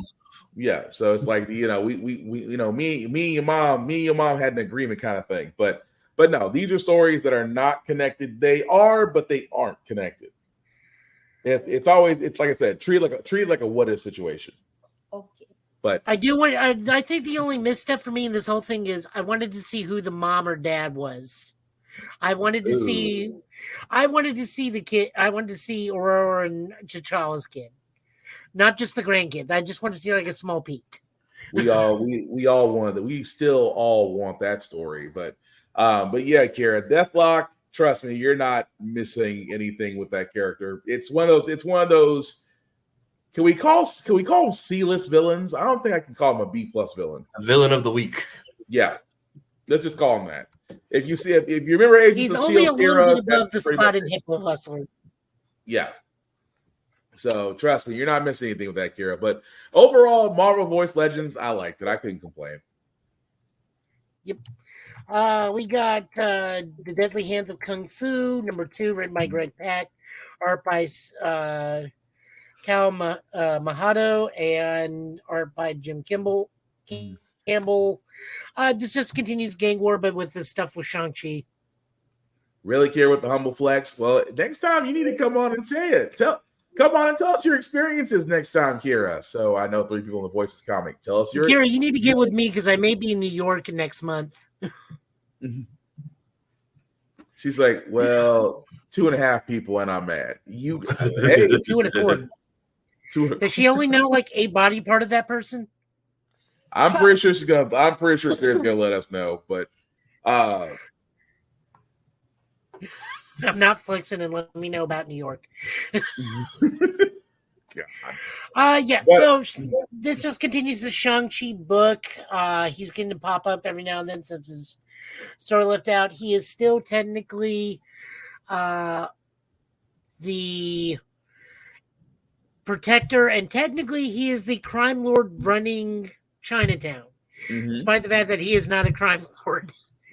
But he's told all the heroes, like, I don't want any part of this fight. And then Mr. Negative and one of the other Asian villains, like, we're coming for Chinatown's like, all right, let's actually get involved. the whole thing of like, well, we're gonna do this. We're gonna do this challenge style. Like, send your best warrior and have them meet me out here. And it's like, Shang, nobody is really honorable when it comes to mob bosses, but good luck. Okay, I have an important question in this. Mm-hmm. The Mr. Negative imposter. Yeah. I hate to ask this question. What's that? Does that constitute as blackface? Yes. I wish you had this. I wish you had the actual. God, I wish you had it pulled up so we can give context to it. For all those that don't know what Mr. Negative looks like, basically he's a very dark character. Yeah, literally. Well, I mean, he's not like being portrayed offensive. He's just a photo negative version of what a human would look like. Yeah, but the fact that someone was basically playing Mr. Negative That does kind of borderline. It's like when people like cosplay Hobie from Across the Spider-Verse and they paint their skin like ashen colors. Yeah.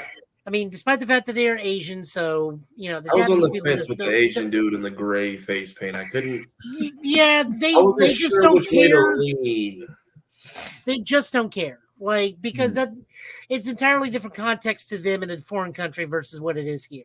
Yeah, and I'm not defending it in any way, shape, or form. I think it's dumb he did that, but it's one of those they don't have that process. They don't have that I mean, the worst thing I ever saw was a Mr. Popo, and I'm still like, how are you untouched in America? but This is true. But no, with this issue though, it was pretty good. I was wondering what happened to the 10 rings. The fact that I forgot previous issue that they were cursed.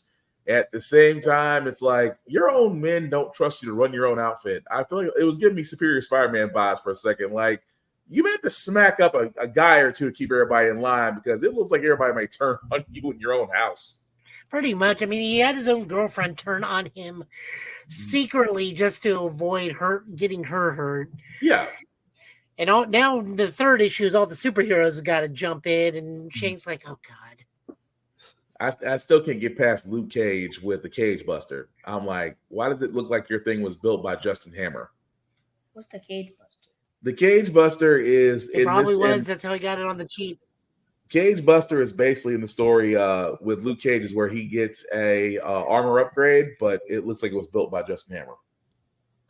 It looks kind of bad. But I'm sorry. But go ahead, It Joe. looks like something out of Exo Squad, except not as good.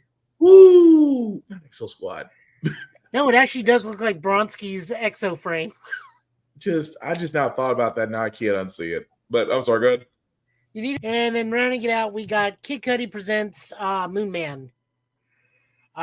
So this is written by Scott Muscudi and Kyle Higgins, art by Marco Licati, and colors by Igor Monti.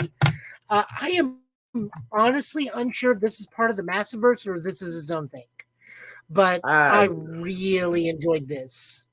Like, what was this from? Okay, so to give you an idea, Chad, so you know who Kid Cudi is? The guy who does Day and Night? You really? Has three different albums about Man on the Moon. Right. But Man on the Moon sounds familiar. If I play Day and Night right now, you'll know exactly what I'm talking about. But anyway. You probably pass the album cover in Walmart like every week. Yeah. So this basically, Chad, is basically his first introduction to the comic book world. Basically about an astronaut that returned after a severe incident, who doesn't, it's not everything's feeling okay. It's kind of a out of body experience that he's having. However, he has a brother that is basically a protester against the company that his brother works for. And one night his brother went out. Things got a little bit dicey, and he realized he can fly. Who, Moon Man or his brother? His Moon Man, as in he went to go out to go rescue his brother, and in doing so, he realized he could fly, and it scared him. Potentially warp gravity. Yeah, and potentially can. And that's what it looked like. I thought that was the same thing too. So his brother being rescued goes, "You can fly." Shocked about the fact that his brother's like, "How did you know you couldn't fly?" And he said, and of course, he's saying he doesn't know, but he knows something is wrong with him. At the same time, somebody who has seen the suit realizes that, okay, it was one of the former astronauts that were just brought back to Earth, and that's where the story goes to the first issue. Hence Moon Man. So it's a different story. I'm sorry, Joe, not to go ahead and go. No, by all means. But it's a different storytelling, and because it is Kid Cudi, I really want to see where he goes with this. It's interesting because it's not superhero per se, but it's like a guy figuring out that he's got powers, but he doesn't know how they came to be. At the same time, the incident that actually happens in space, they don't really harp on a lot. They say it was cosmic turbulence. Yeah, cosmic turbulence. They say it only was for a couple of minutes, but again, they say again to him it feels like forever. So it's one of those issues you just have to read to understand. So it's basically if this guy got the power cosmic. No, if he got the power cosmic, whoo, that's a whole different story. getting the power cosmic is like getting the Infinity Gauntlet.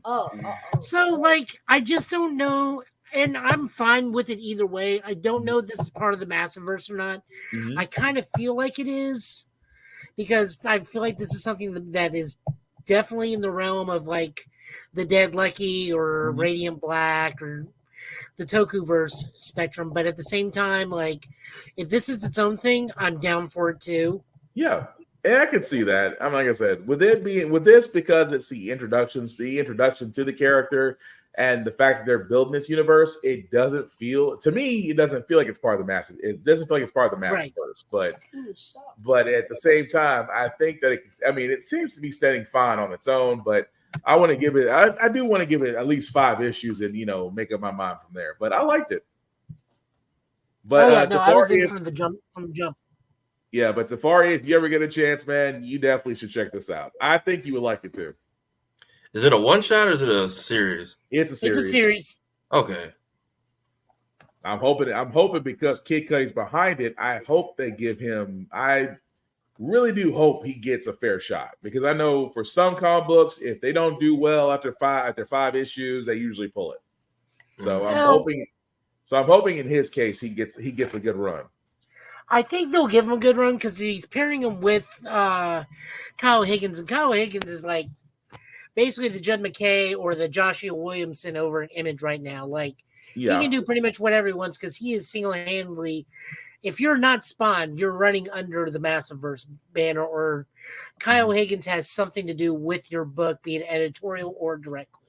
Yeah, but I liked it though. I mean, like I said, I want to see how far it goes, but I definitely did dig it. Yep, that's it. That's all our books. All right. So, did you just say Ichigo Kurosaki? No, Kurosaki. Where'd you get that from? El Cuego. El Cuego. What in the you sometimes, son, I love you, but you're weird. But anyway, I love you, but I'm weird too. I'm naming the 4 penguins of Madagascar in Spanish. They have names. They have names in Spanish? I thought they were just Bob. I know Kowalski, and that's it. I'm like, Kowalski's the only one I know. But anyway, thank you, Joe, for the combo for the combo list this week. As we wrap this up, guys, again, we want to thank everybody that liked and watched our show. We do apologize for technical difficulties that happened earlier. So thank you for sticking around for that. Guys, before we get out of here, I'm going to start with Tafari. You want to let people know where they can find you, sir? Sure. I'm officially found here on all platforms underneath this name. Also, to the people still arguing in my comment section about Power World and Suicide Squad, it's not that serious. They're just games. Also, I'm not dealing with y'all again. If you go to the Demon Slayer thing, it's not a movie. You're going to watch a compilation of TV episodes on a theater screen. It's not a movie. It is a compilation. That's just a waste of money, but okay. That's what we're saying. Tickets went on sale today. People are already buying out theaters. If you do go to see Final Fantasy Advent Children, no, that's a full-length full-length feature film. I went to college. I know how to talk. I also am 1/7 of the Straw Hat crew on the Blur's Eye View. I do all the editing on that side, so feel free to check us out there. We are 600 hours away from monetization. I also do posts on my own YouTube channel under the same name every Monday because Mondays are terrible, and I try to make them not. So pretty much my whole thing. Also, happy Black History Month. Supporting Black creators, supporting Black business. Be nice to a Black cosplayer. Yeah, definitely be nice, or I find out. Joe, what you got going on this weekend, sir, for the week? So much.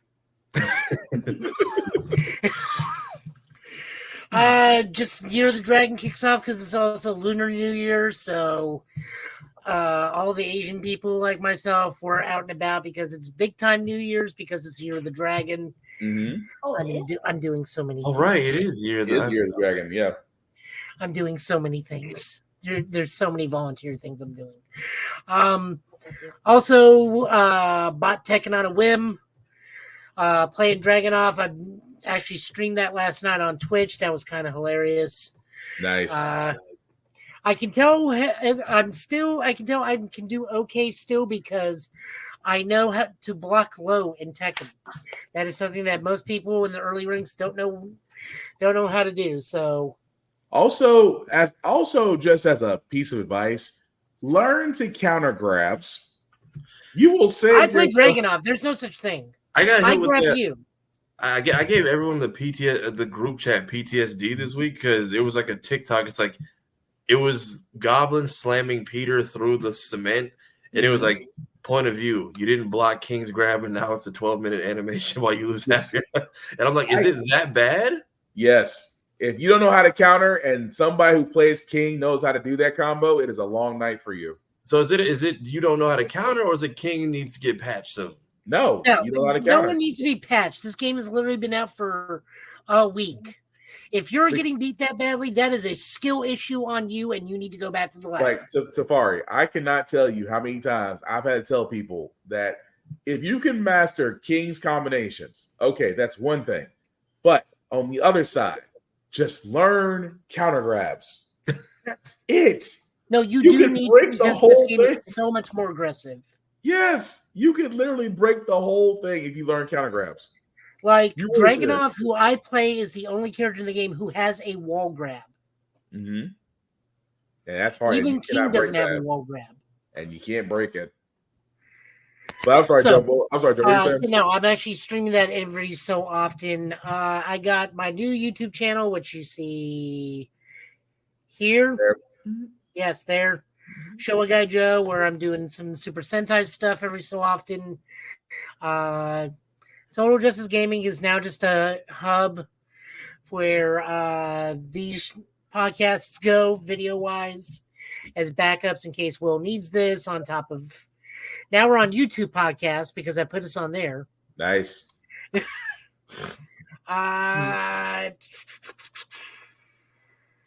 What else am I doing? I mean, besides volunteer work, because the new year. Yeah, playing Yakuza Infinite Wealth.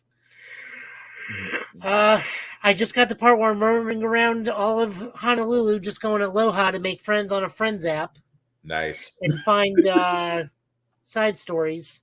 Also, the man, not to cut you off, the man who erased his name, loved it. I love that. I love that game. I actually have to. I can't stress that enough. If you were on the fence about the man who erased his name, play it. You will not be disappointed. But I'm sorry, Joe. Go ahead. You'll never be able to play a better Spider-Man game outside of Spider-Man. Right. What else am I doing? Working on cosplay stuff. I got a Deca Ranger costume coming in. Nice. Deca Green, though, not Deca Red. I like being Sen. What, the Green Ranger actually ends up marrying the Pink Ranger in continuity. I mean, true, yes. And I get to make investigations with futuristic technology per his catchphrase. That is very true. But what are you going to say? That, I'm just collecting a whole lot of stuff. I'm also making YouTube channel unboxings of any time I get stuff from Japan. I think I'm calling it like Toys from Taka or something. Again, Nice. it's all over on Show Guy Joe, and then March is the big month because then we'll be doing a week by week breakdown of every episode of episodes of Boom Boondra as it comes out. Nice. I have no idea what we're calling that. Faces, rip. No, I'm gonna shut up. I was gonna say wheel faces, but I'm sorry, I just can't get past that. I cannot get past that. I just don't want to be cliche and call it car talk. Oh no, I think it's So from Demetrius, I don't think he's mad at the Halo thing. He just it's begun. he said, "You forced me to read these comments. I'll remember that." I swear I didn't. First off, it's a Microsoft post. I knew better than to read those. I just went straight to the Hellbait was just like, I'm not looking at this. I'm looking on your screen to far where it just pops up. Demetrius will remember this. Oh dear God. So all right. So thank you for that, guys. Again, some shameless plugging. We gotta get out of the way before I give my end. I do want to shout out Blurred Station. Tafari, myself, and others of Blurred's Eye View are a part of the vehicle known as Blurred Station. I cannot stress this enough. It is a place for people of color and for blurs and for nerds. If you like anime, it's there. If you like comics, it's there. If you like television shows, it's all there. And trust me, guys, with Netflix and Hulu and Amazon Prime and every other streaming service out there adding and dropping content, increasing prices, we can't help but sit there and say that Blur Station is a place where you want to be. You can actually join them. If you do join them, please go to the Blur's Eye View Affinity membership. Select any one of us there. Again, it's $10.99. Yes, $10.99. You can still sign into Blur Station and still get food. That is a big plus in my opinion. At the same time, they do have an Affinity membership for 36 months. After 36 months of paying $10.99, you have the option of owning a piece of Blur Station. Let me tell you something. If you ever try to get a share of Amazon, if you ever try to get a share of Hulu or Netflix or Disney or any of these streaming services out here, the fact that you got to pay an assload amount of money to get a single share versus 36 months of paying $10.99 a month, I'm sorry, I'm going with Blur Station. But again, definitely check them out. Also, shout out to Vaughn at Big VZA Dot for the intro and the music. Really appreciate that. You can definitely check him out, Big VZA Dot, on all social media. As for myself, guys, you can usually find first and foremost, shout out to my co-pilot today, Chad, for being a part of this. Chad does have streaming sometimes. So Not that much. Well, you got school. You're still a student, sir. You just can't just not stream all day. You are a student, a very good student, I might add. At the same time, you do actually do streaming every now and then, so definitely check him out. Chad, you remember your streaming? What your streaming page was? It was Facebook Live, but I was about to start a YouTube channel. But what was the name, sir? I have absolutely no clue. I started that when I was like 6. You're 10. I remember nothing. We'll work on that. It's a work in progress. But as for myself, guys, BlackBox447, you can find me on the socials. I usually do reviews on everything, including gym stuff, because I like to keep in shape. At the same time, guys, definitely check us out as Safari did say on Blur's Eye View. You can definitely catch that, as the name implies, on all social media every Tuesday and every Thursday. Again, guys, the link at the bottom is going to make that just a bit bigger for you guys to see. If you copy and paste that link into your browser, take you to our link tree, the YouTube and Facebook groups for all of our podcasts. However, we got here, get bit, of course, on this podcast. Like, share, subscribe. I cannot stress this enough. We cannot grow without you guys. We cannot move forward without you guys. I do love the fact that everybody comes up and says, we like what you're doing. We like what you enjoy doing. Okay, cool. Are you telling people? Because word of mouth is how we beat the algorithm. And unfortunately, as our esteemed colleague Kira would always say, F the algorithm. But not to sound like a PBS commercial, but we cannot do this without you. So definitely like and share and let people know about what's all going on. At the same time, guys, I will have my review of NXT's Vengeance Day tomorrow. Let's just be honest, I'm not expecting a lot, considering the fact that the Royal Rumble was a little bit of a disappointment. Except I made $100 off of that. You made $100 off of it? Yeah. What'd you bet? I bet 20, and I just drew Bailey. Oh, you picked Bailey. Nice. I didn't pick Bailey. I drew Bailey. It was random picks. You lucked out.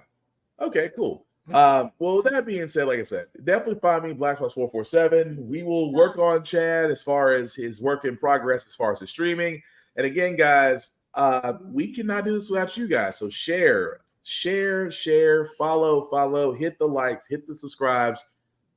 Again, we would like to grow, and we cannot grow without help. But with that also being said, guys, again, respect cosplayers. We are in Black History Month. As Tafari said, respect the cosplayer. But I have additional rules that I usually say. I usually say on Bird's Eye View. I will also say them here. Number one, respect the cosplayer at all times. I cannot stress this enough. These are people that are basically enjoying their passion. Okay, they are not playthings. They are not for you to Google at, ogle at. They're not for you to be anything but a polite human being. Be nice. Be nice, be cordial, compliment them. Because why? Because you'll get a lot farther with honey. Because also, if you decide to be vindictive, they usually get me. And then I decide to show you the exit, the expressway. For For all those that don't know, apparently there's a video of me and a guy in the back of a pickup truck. Let's just say I got good aim. Number 2, wash your ass. I cannot stress this enough. Not just going to cosplays, but again, wherever you go out in life, soap, deodorant, and water are not that hard to find. Please, cleanliness helps out so much. And again, guys, the number 3 rule is the same rule that I have for everybody, because in a world that we're living in right now, simply put, be nice, be kind, and the words of Will Wheaton, don't be a dick. At the same time, as we wrap this up, we will hopefully be back here, guys, saying Get Bit time, saying Get Bit channel. Fellas, any last words we call tonight? I have a speech. Well, not a speech, but if you be nice, maybe you can make friends with the yellow guy from Assassination Classroom. The yellow guy. I'm just gonna say yes. In other words, be polite. But guys, what you got? I was gonna say, what the hell's an assassination classroom? I like cheeseburgers. I think he's talking about Kuroto Sensei, but that shows on my back catalog, so I didn't finish it. He combined Be Nice to Cosplayers along with Assassination Classroom. Exactly. He combined. No, I stand by my question. The whole I was like, okay, be kind to cosplayers. I dig that. Before Kuroto Sensei gets you. Why are we quoting Assassination Classroom? Because why not? I am so going to start checking on your filters. Anyway, with that being said, guys, we're going to go ahead and call it. Tafari, thanks for hanging on as always. Door is always open to you, sir. Yep. But aside from that, guys, like I said, hopefully be back here next time. The repeat will we'll rerun this again next tomorrow. And again, apologize for technical difficulties. We don't know what's going on the internet. It could be Zuckerberg. It could be Verizon. It could be everybody. We don't know. But as we wrap this up, guys, as we say about Get Bit, it's all about fandoms. We love them. We share them. We argue them. We debate them. We are certainly not toxic gatekeepers. If somebody's taste is different than you, then just acknowledge it. The whole thing about it is we share, we become friends, we form a community. We want to be positive because you know why? Because fandoms are there to be shared, as I completely forgot my outro line. So I know an outro line. Is it related to an anime? No. You know what? How about you have it? Go for it. These are the great wise words of the one, the only, typical gamer. I feel like you're struggling, but go ahead. Get better, kid. I couldn't think of anything Not even else. close. That's not even close. You just basically just sat there and said, "Get your skills up." Dear God. Oh, I got actually something I'm going to go do. I'm going to go watch Patrick Stewart toss Arnold from A. Arnold while Creed plays in the background. Jesus, get your skills up.